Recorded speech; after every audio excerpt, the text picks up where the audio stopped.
On our last Florida trip, one of the things that was at the top of our to-do list was to visit the rock springs at Kelly Park. The only challenge was that this park fills up super fast, and by the time we got there, it was already at capacity. At first we were super bummed, but not all hope was lost because we ended up getting a return ticket for a little bit later in the day. If you plan on floating down the lazy river, which I assume that you would because you're visiting these springs, you can either rent a tube just outside the park or you can bring your own as long as they are under 5 feet in diameter. Since we had the return ticket and some time to spare, we just ended up going to the store to buy a couple. Unfortunately for us, all of the air pumps at the local gas stations were broken, so we ended up having to inflate them by mouth. It took a small eternity to blow them up, and by the time we got them done, it was 1 o'clock and our time to enter the springs. The line was long, but I realized that I hadn't blown up the headrest, so I had something to do to pass the time. Since there were only 2 of us in the car, admission was only $3, which isn't bad at all. And here we are at Kelly Park. This really is a beautiful place and there is a lot to do here. Scattered across the park, you will find tons of picnic tables, gazebos, volleyball courts, and many other ways to enjoy the outdoors. The other great thing is that there are tons of trees here to give you shade from that hot Florida sun. We were really looking forward to checking out the park, but first things first, we wanted to float on the springs.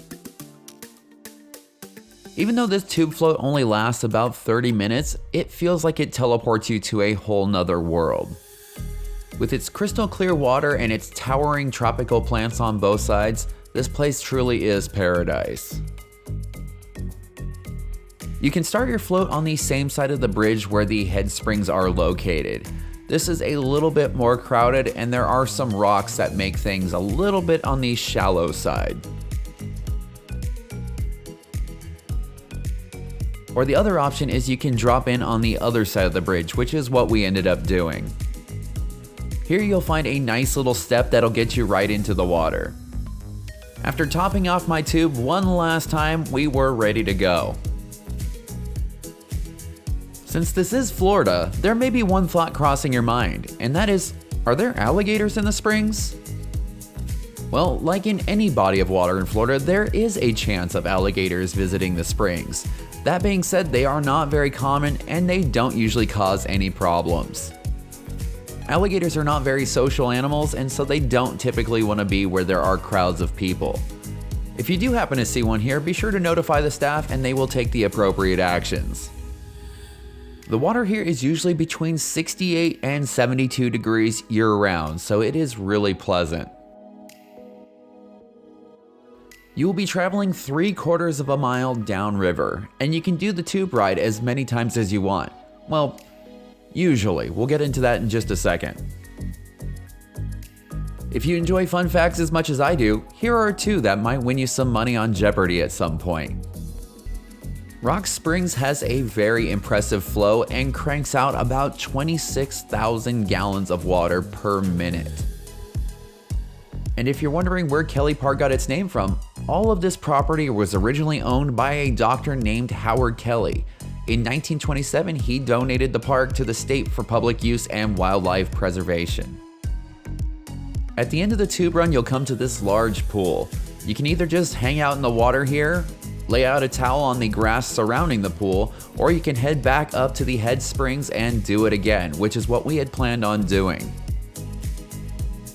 It's a nice and easy walk back up to the start of the tube float, so if you have the energy to do it, I can see you doing it 4 or 5 times in a day. We can definitely see why this park is such a popular place. Every inch of it is just gorgeous, and even if you don't do the tube ride, it is just a fun place to relax and hang out. Just as we arrived at the head springs and set our tubes in the water for our second run. So the siren sounded. We're on lightning watch, storm watch, Channel 6 News. Unfortunately, a random lightning storm rolled in, and lightning and water don't mix, so they had to shut the tube ride down. We were a little bit bummed, but at least we got to do it once. We tried to wait out the storm, so we walked around and saw what other amenities Kelly Park has to offer.